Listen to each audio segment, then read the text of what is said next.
Hello everyone, मैं नेहा पालीवाल आपका बहुत बहुत स्वागत करती हूँ MPRPSC अड्डा पे। आप लोग हम जो अभी सेशन कर रहे हैं इसमें हम जो है आपके पुराने पेपर का एनालिसिस कर रहे हैं। आपका जो पुराना एग्जाम पेपर था उसका एनालिसिस कर रहे हैं और आज के इस सेगमेंट में हम आपके मैथ्स के जो पोर्शन है उसका एनालिसिस करेंगे, उसका सॉल्यूशन करेंगे कि कम समय में हम इस पेपर को कैसे कंप्लीट कर सकते हैं। लेकिन अगर आपने अब तक हमारे YouTube चैनल को सब्सक्राइब नहीं किया है तो अभी हमारे चैनल को सब्सक्राइब करें और साथ ही साथ आप हमारे टेलीग्राम चैनल को ज्वाइन करें और फेसबुक और इंस्टा पर भी हमारे साथ बने रहें, हमें फॉलो करें। अगर आप MP टैक्स असिस्टेंट का प्रिपरेशन कर रहे हैं और आपने हमारा कोर्स अब तक परचेज नहीं किया है तो अभी हमारे कोर्स को आप परचेज कीजिए। आप हमारे कोर्स को जो है 1499 के प्राइस पर परचेज कर सकते हैं। इसके साथ आपको मिलेंगे 200 प्लस MCQs फ्री। दूसरी बात, हम आपके लिए लेकर आए हैं 1000 MCQs विथ वीडियो सॉल्यूशन जो अवेलेबल है ओनली 499 रुपीज में। 499 के प्राइस पर आप इसे ले सकते हैं और टेस्ट सीरीज भी अवेलेबल है आपके लिए जिसमें 10 मॉडल पेपर्स हैं और ये हूबहू परीक्षा पैटर्न पर हैं और इसकी प्राइस है 199 रुपीज। तो आप वेट मत कीजिए, अभी हमारे कोर्स को परचेज कीजिए। उसके साथ आप हमारे मॉडल टेस्ट पेपर्स और वीडियो सॉल्यूशन वाले MCQs भी जरूर परचेज करें और अपनी जो सिलेक्शन है उसको पक्का करें। तो आज के इस सेशन में हम आपके मैथ्स के पोर्शन को जो पुराने एग्जाम में आया है उसको कवर करने वाले हैं। तो चलो हम बढ़ते हैं आगे अपने मैथ्स के सेगमेंट के पहले क्वेश्चन के साथ। और ये है हमारा क्वेश्चन। इस क्वेश्चन में बहुत बढ़िया सा एक शॉर्टकट भी लगता है।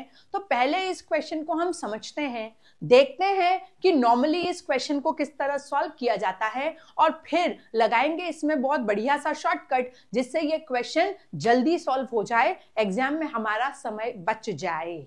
ठीक है, चलो यहां पे हमें ऐसा कहा है कि दो संख्याओं का योग है 40। दो संख्याएं मान लेते हैं, let the two numbers are x and y, और इन दोनों संख्याओं का जो योग है वो 40 है।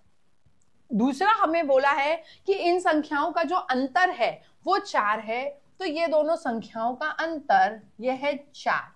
तो उन संख्याओं का अनुपात बताइए। तो ये जो संख्याएं हैं x और y, इसका मुझे अनुपात बताना है। मतलब पहले तो हमको संख्याएं निकालनी पड़ेगी और फिर अनुपात बनाएंगे, है ना। अब आपको ये तो पता है कि यहां से ये दो समीकरण बन रहे हैं, है ना। और दो समीकरण अगर बनते हैं x y वेरिएबल के साथ तो उनको हम सॉल्व करते हैं। बचपन में क्लास 10th में हमने सॉल्व किए हैं।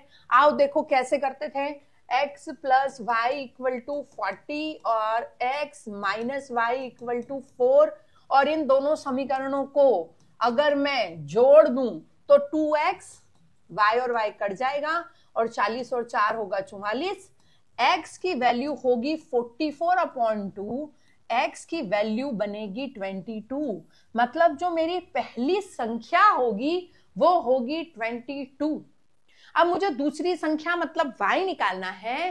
तो किसी भी एक इक्वेशन में, ये जो दो समीकरण दिए हुए हैं इनमें से किसी भी एक में अगर x की वैल्यू रख देंगे तो y निकल आएगा। तो चलो सपोज मैं x plus y equal to 40 में वैल्यू पुट करूं। किसकी वैल्यू पुट करूं? x की जो है 22, तो y का मान हो जाएगा 40 माइनस 22, ये होगा 18। तो मेरा जो दूसरा नंबर है y वो हो गया 18।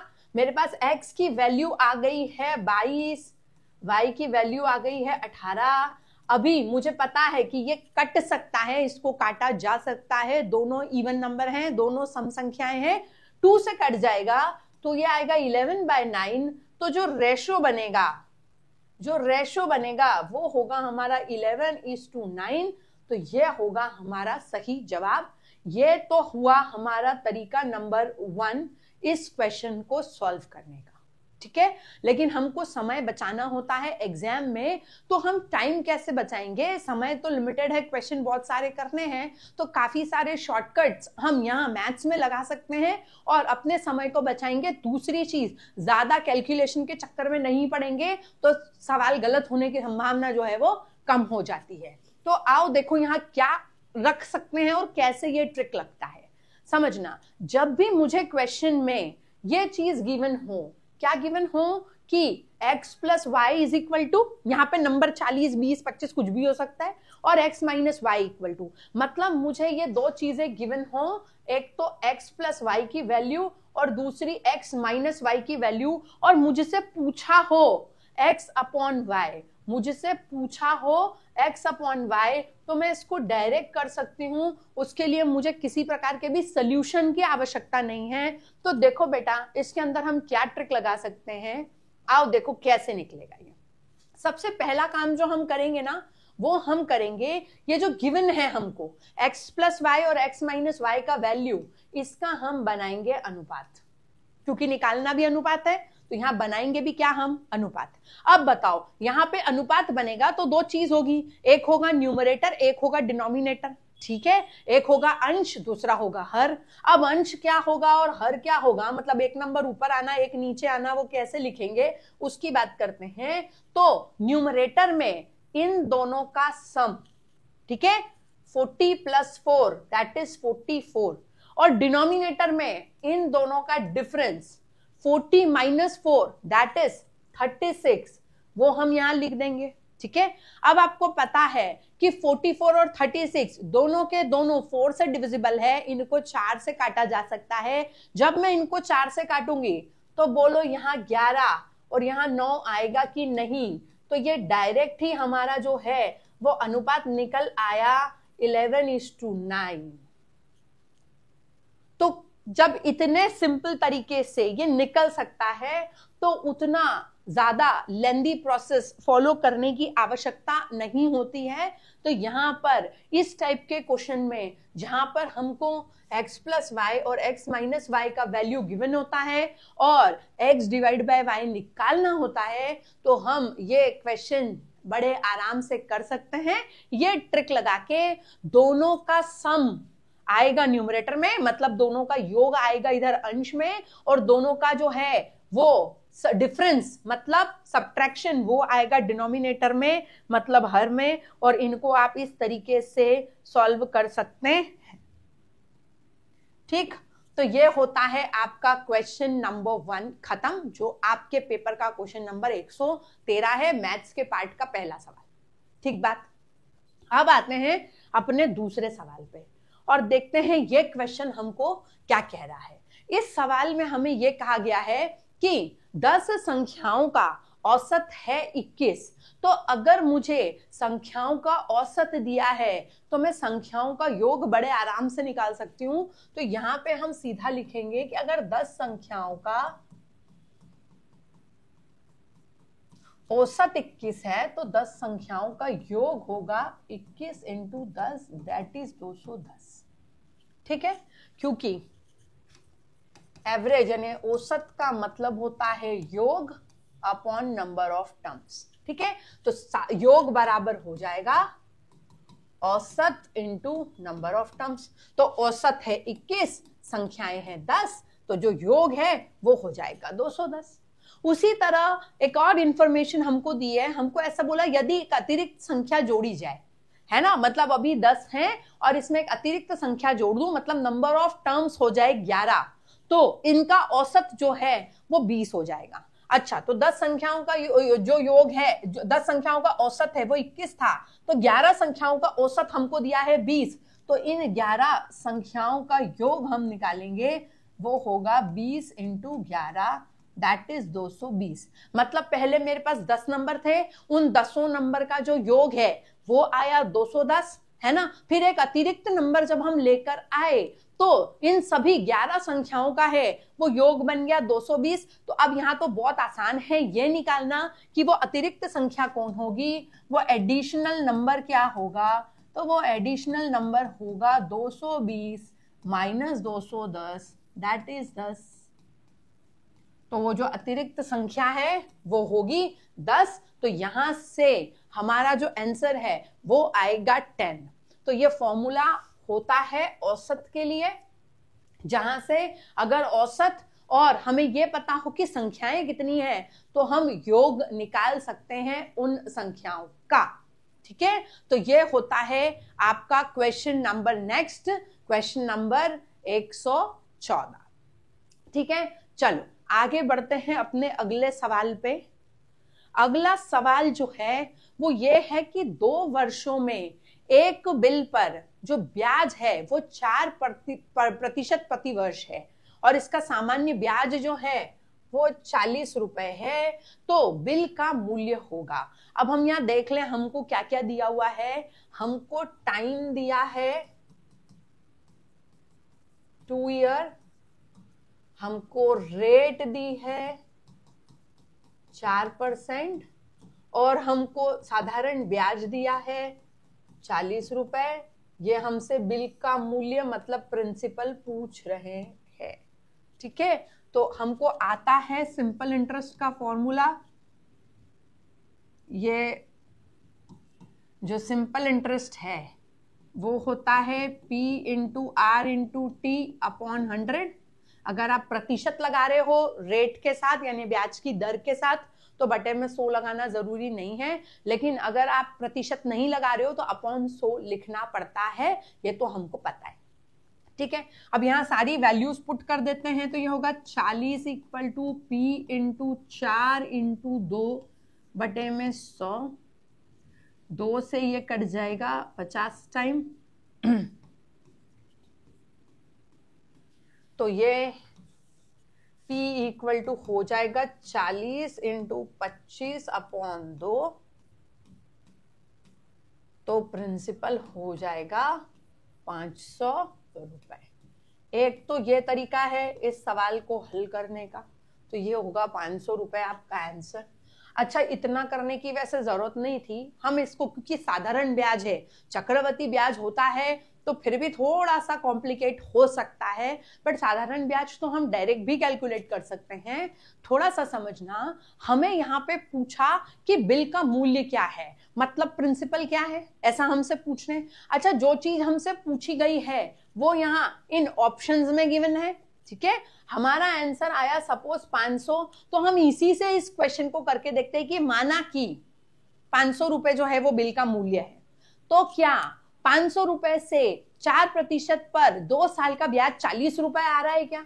अगर आ गया तो सही जवाब है, वरना गलत जवाब है। हम ऐसे कैलकुलेट कर सकते हैं 4%, 5%, 10%, तो डायरेक्ट हो जाएगा, इतना करने की जरूरत नहीं है।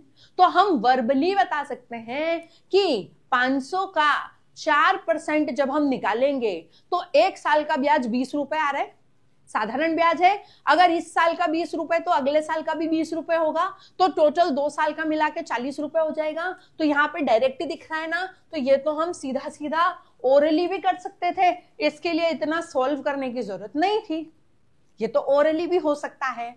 तो आप ना एग्जाम में जितना हो सके जहां जहां से हम थोड़ा समय बचा सकते हैं वहां से हमें समय बचाना चाहिए। जहां कैलकुलेशन हम डायरेक्ट कर सकते हैं वहां पर डायरेक्ट कैलकुलेशन कर लेनी चाहिए। अगर डायरेक्ट कैलकुलेशन कर पाते हैं, थोड़ा समय यहां से बचा लेते हैं, तो इस अतिरिक्त समय को हम वहां दे पाएंगे जहां सवालों में हमें समय की एक्स्ट्रा जरूरत पड़ने वाली है। तो ये 2 तरीके हैं, आप एक तो कर लो कि मैन्युअल फॉर्मूला लगाओ सॉल्व करो, एक होता है डायरेक्ट आंसर को। हमेशा एमसीक्यू एग्जाम का ये फायदा होता है कि आपके पास ऑप्शन है, तो आप ऑप्शन से क्वेश्चन को सेटिस्फाई करवा के देख सकते हो विदाउट एनी कैलकुलेशन। हम इन सवालों को डायरेक्टली सॉल्व कर पाते हैं। तो जहां जहां आप डायरेक्ट सॉल्व कर सकते हो वहां आपको सोल्यूशन नहीं करना है। ठीक है, चलो अपने अगले सवाल पे चलते हैं। और ये अगला सवाल जो है ये अनुपात का सवाल है। अब जब हम अनुपात की बात करते हैं तो बेटा अनुपात का मतलब होता है तुलना करना। अनुपात का मतलब होता है तुलना करना, हम 2 या 2 से अधिक मदों की तुलना करते हैं। ठीक है, अब जब हम तुलना करते हैं ना तो हमें इस बात का ध्यान रखना होता है कि जो मात्राएं हैं और जो इकाई है ये दोनों समान होना चाहिए। ठीक है, जैसे यहां पे मुझे बोला आप अनुपात बनाओ, तो यहां लिखा है 20 मीटर और 1 किलोमीटर। अब यहां मात्रा से मतलब है कि ये दोनों ही क्या है, दूरी है, मतलब डिस्टेंस है। समझना, अगर मुझे कोई ये कहे कि आपके जो सैलरी आती है उसमें और आपकी जो हाइट है उसका अनुपात बनाओ, तो मेरी सैलरी और मेरी हाइट के बीच में किस बात के लिए तुलना करेंगे? नहीं, हम जब भी तुलना करते हैं ना, जैसे 10 लोग हैं, 10 लोगों की सैलरी के बीच में तुलना कर रहे हैं, है ना, 2 लोग हैं, 2 लोगों की हाइट के बीच में तुलना कर रहे हैं, तो तुलना करने का कोई टारगेट होता है। अगर मैं 2 लोग यहाँ खड़े कर दूं और बोलूं इनकी हाइट में तुलना करो, तो बेटा उनकी हाइट में तुलना करके हम बता सकते हैं कि किसकी हाइट ज्यादा और किसकी कम है।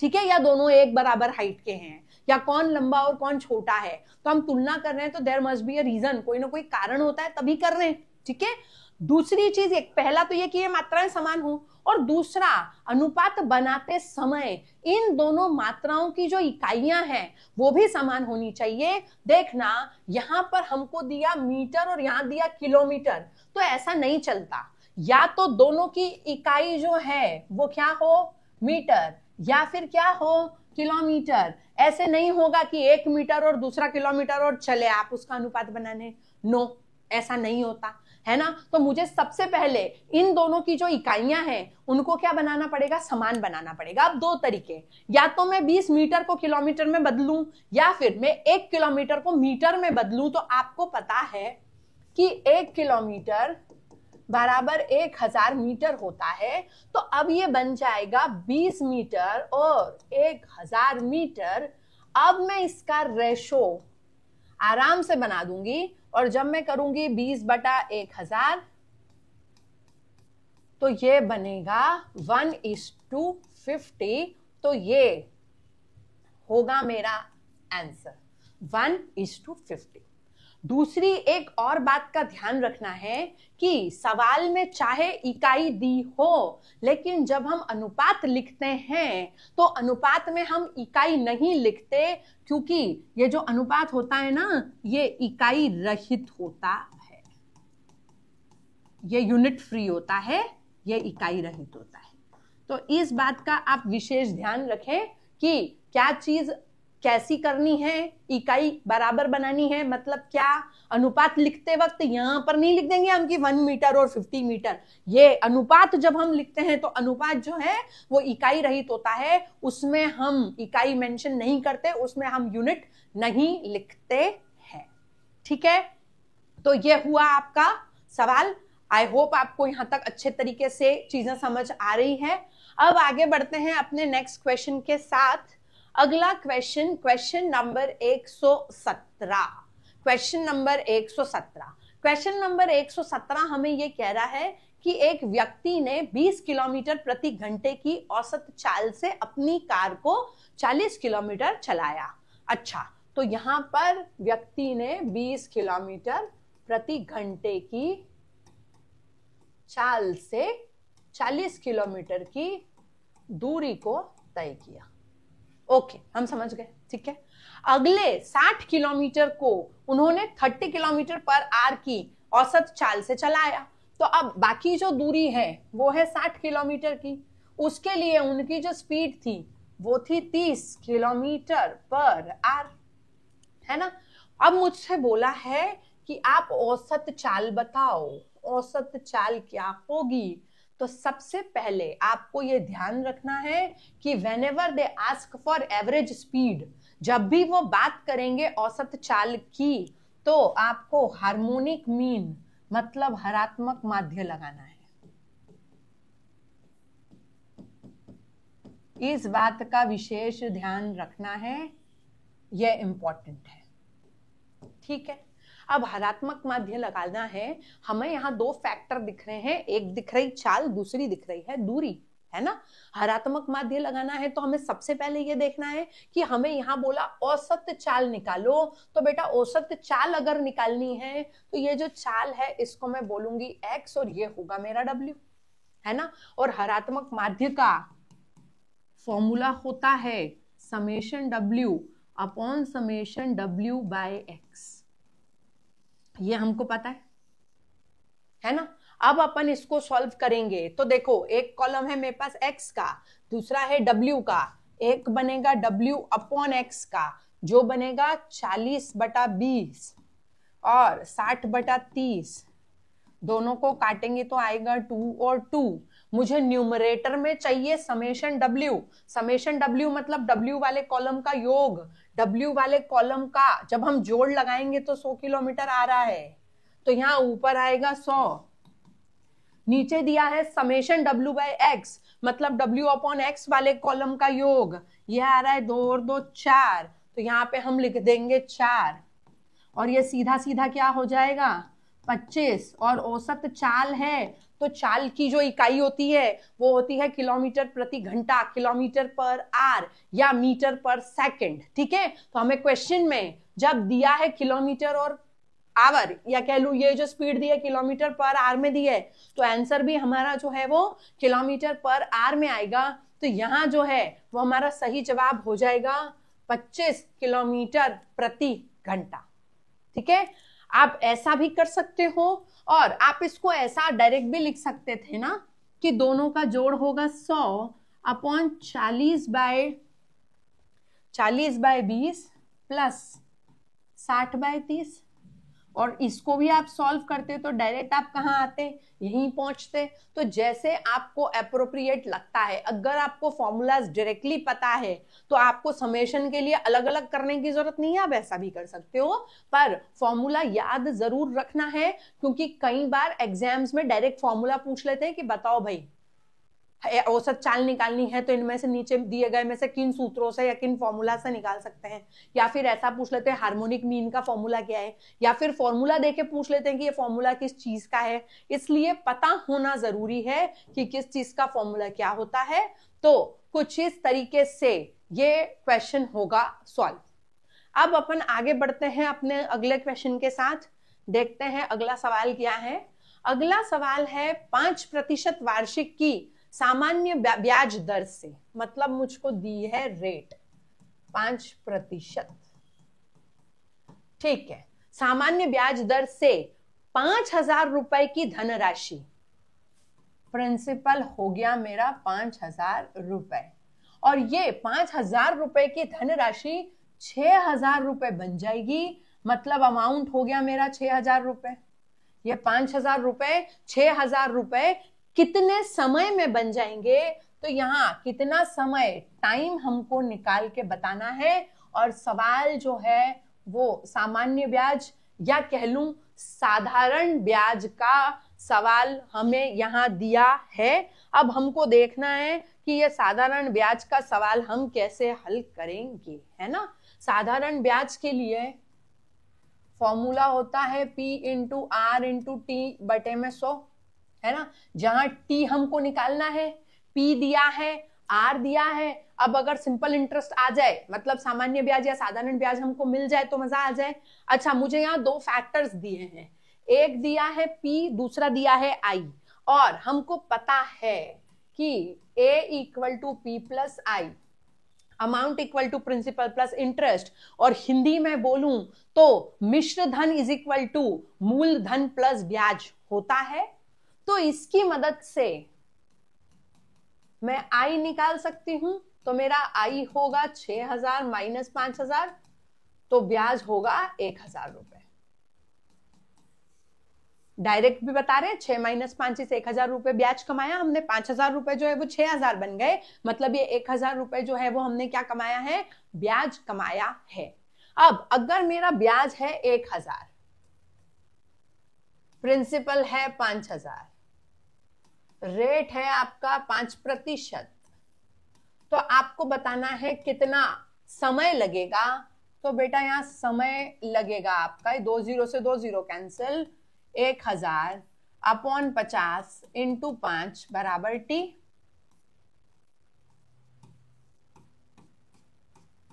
तो ये टाइम आपको लग जाएंगे 4 वर्ष, 4 ईयर।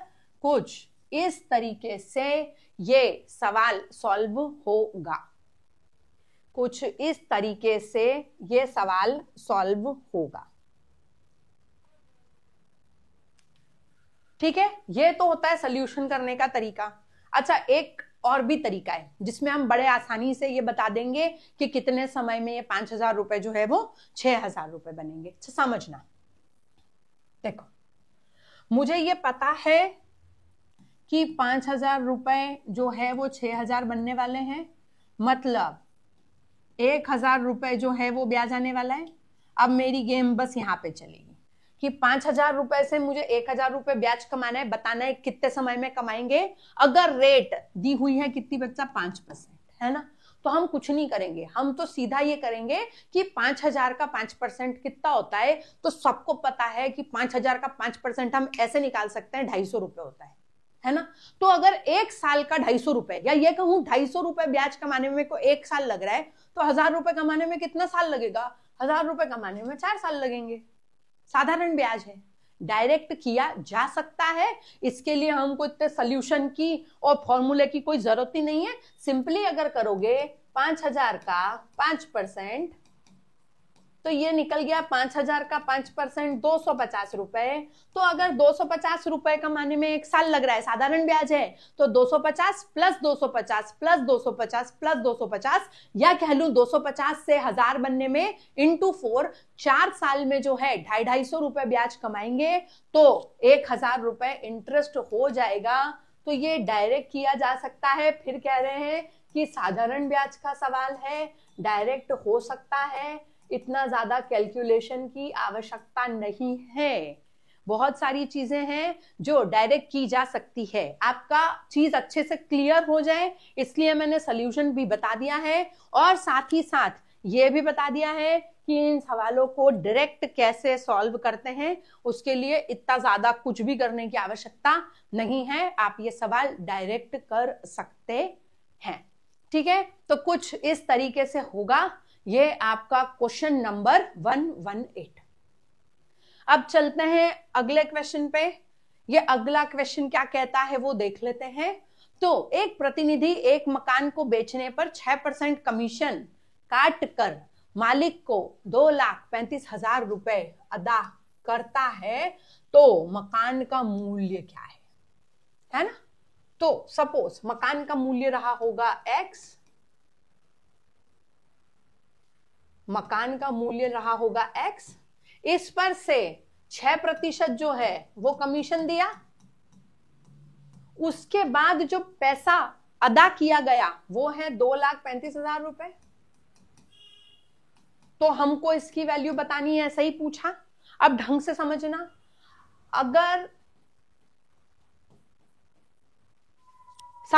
अगर ये 100% है, मकान का मूल्य 100% है, उसमें से 6% कमीशन काटा, तो क्या ये मूल्य 94% नहीं है क्या।